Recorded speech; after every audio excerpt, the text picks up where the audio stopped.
Welcome back everybody. In this video we're going to work with collision detection in our Flappy bird column. So it's looking pretty good so far. So we have got our bird who moves in the way that we want them, and we have got our tubes which repeat forever, and tubes are randomly given height so that they makes it quite difficult to get the bird through them. So our next challenge is to work out how to do collision detection. So we want to take our bird and make it so that when he or she bumped into a tube that the game is over. Let's do that, but first there is just one small change that I have noticed, and that is we want the tube offset to be raised whenever the tube moves to the right of the screen. So when we do that jump, we want the tubes to be in the different place. And at the moment you can see we have just got the same 4 locations repeating again and again, which is what we don't want. So we just add the tubes offset, create over to the here, just copy and paste to this code. Alright, so how do we do collision detection? Well, essentially what we need to do is create shapes for our board and our rectangle so that we know where they are in shape. And then we look using GDX for collision between those shapes. So let's start off by creating a shape for the board, and a pretty good close to the shape of the board is circle. So I'm going to create a circle for the shape of the board, which is just going to overlap on the top of the board essentially. So let's create that up here, and this is going to be a circle. I'll call it circle board circle. And this is going to be a new circle, and then we just want to create a circle that overlap where the body is. So it is going to be quite similar to this, but instead of using batch we are going to use shape render. In fact, we create our shape render up here. So shape render, which is new shape render. So you should think of this just like batch. It enables us to draw shapes, but batch is just draw texture, and we cannot do collision detection directly on texture. We need to do collision detection on shapes. So let's do that down here. So shape render that begin just as before, and this time we are going to specify a type of shape, and all our shapes are going to be filled in. So we use shape render dot shape type dot filled. You can see there's a few other options there that you can imagine you might want to different situation. Then for now we are going to have a color as well. Shape render dot set color.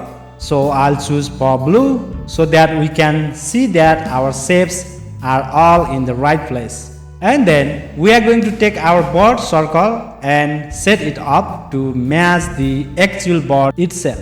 So we use board circle.set, and we are going to set the center of the circle gdx.graphics.getWidth divide by 2. So that's going to be just center of the screen. And the x coordinate, the y coordinate is going to be board y, but remember board y is the y coordinate of the bottom of the screen. So we need to add half of the height of the board to get the center of the circle.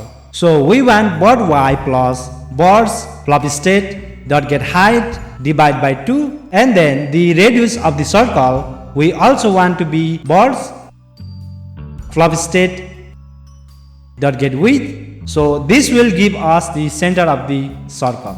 The x coordinate of the center of where the board is, the y coordinate of the center of where the board is, and then the radius of the board to the distance from the center of the board to the edge of the board, which will just close as half of the width. And I can now take my shape render and render a circle, and I'm going to get the x, y and radius from my board circle. So it is shape render dot circle board circle dot x board circle dot y and board circle dot radius, and lastly shape render dot int. So now we should find we have a blue circle on top of our board all the time.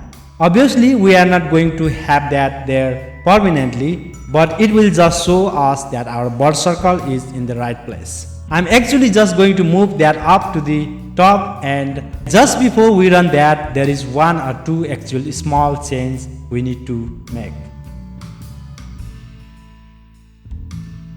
So we need to create our shape render and our circle down here in the create method. Bird circle equal new circle and shape render equal new shape render. Alright, so now we should find that we have got bird blue circle on top of our bird, and that blue moves exactly with our bird, and we can use that blue circle for collision detection. Obviously, we are going to remove the actual appearance of the circle when we are done testing. So run the app. There you go. There's our circle. Wonderful.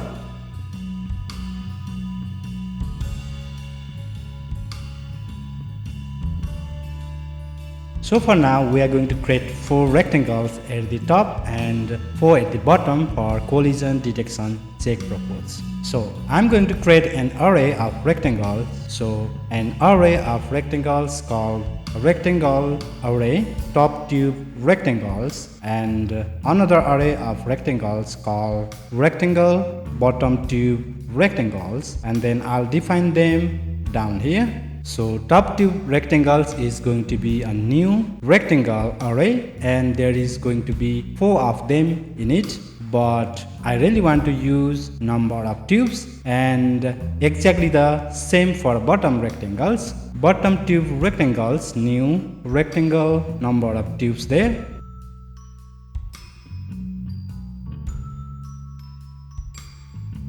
And then for each of those, we are going to define the rectangle or new rectangle.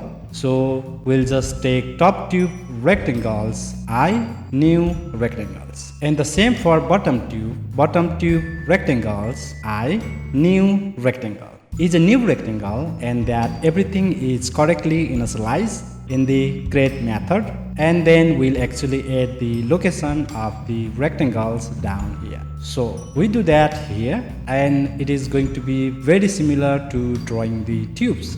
So it is going to be creating a rectangle for each one which overlaps the tube graphic itself. So let's create top tube rectangle I, and that's going to be a new rectangle tube xi, and we create rectangles and we use an x and y coordinate of the bottom left and then the width and the height. So the x and y coordinate of the bottom left are going to be exactly the same as the y and x coordinate of the bottom left of the tube. So that's here. Just copy and paste it, and then the width of the rectangle is going to be the same as the width of the tube. So that's just top tube dot get width, and the height is going to be same as height of the tube, that is top tube dot get height.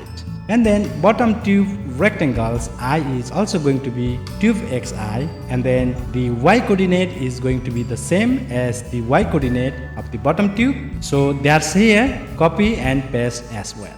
And then width and height as before is just going to be bottom tube dot get width and bottom tube dot get height. So those rectangles should overlap exactly the existing tubes. So now it is just matter of displaying them. So remember, we are only displaying them so that we can be sure temporarily that they are in the right place. We don't need to display them in the real game. So we'll exactly delete this code later on, but it will be useful for us now. I'm actually going to copy for loop again, that is here. So each time we loop through, we want to take our shape render and render a rectangle, and we have got x, y, width and the height again. So we get those straight from here, just copy and paste it because it is exactly the same, and in fact we want to copy and paste these two because we want to be sure that the blue rectangle that we are displaying. So let's have a look. We should now have a blue rectangle on top of all of the tubes as they move from right to left. Alright, this is looking good. We have got blue rectangle and there you go. Wonderful. Now we are playing a game with no sprite, just rectangle and circle. And that we have got our rectangle and circle. So let's do it in this loop here because we need a loop anyway. We need to check whether the circle is cooled in with any of the tubes. So we'll check is if, and then there is a method GDX class called intersector, which obviously we use to interact things, and we want dot overlaps, and then you can see we can overlap circle and rectangle. So we want to overlap both circle and top tube rectangles. We want to test whether they are overlapped, and we want to do the same with the bottom rectangles as well.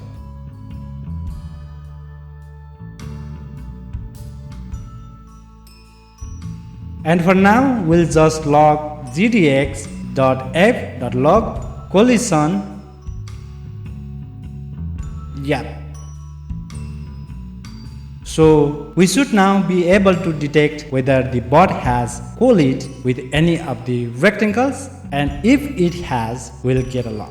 So let's take a look. So here you go. Start play, and you can see there, and you can see the collision appearing log there. Wonderful. So now we have got our collision detection. So now we no longer need our shape render.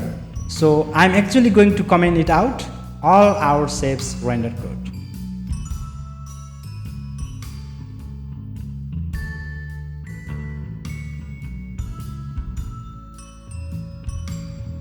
And just run and test your game. So now we are playing along with sprite. Let's just make sure that we are still getting the collision detection. There you go. Lots of collision when you bumped on the tubes, then you'll get the collision log. Wonderful. So one small change before we finish this video, I'm going to delete off the fact that initial tube, you remember, starts off in the middle. We don't want that to be the case. We want it to start off on the right of the screen. So I'm going to add that gdx.graphics.getWidth, and that will mean that the first tube starts off on the right of the screen as you want, and then it will just come into the screen. Alright, so we have got our collision detection. We are pretty much done. All we need now is a kind of game management system. So we want to display the score, and we want to start and stop the game when the user dies. So we'll deal with the first of those to the score in the next video. I hope you enjoyed this video. Don't forget to like and subscribe my channel. If you not yet, let me know if you have any question, and I'll see you in the next video. Thank you for watching. Take care, peace, and happy coding.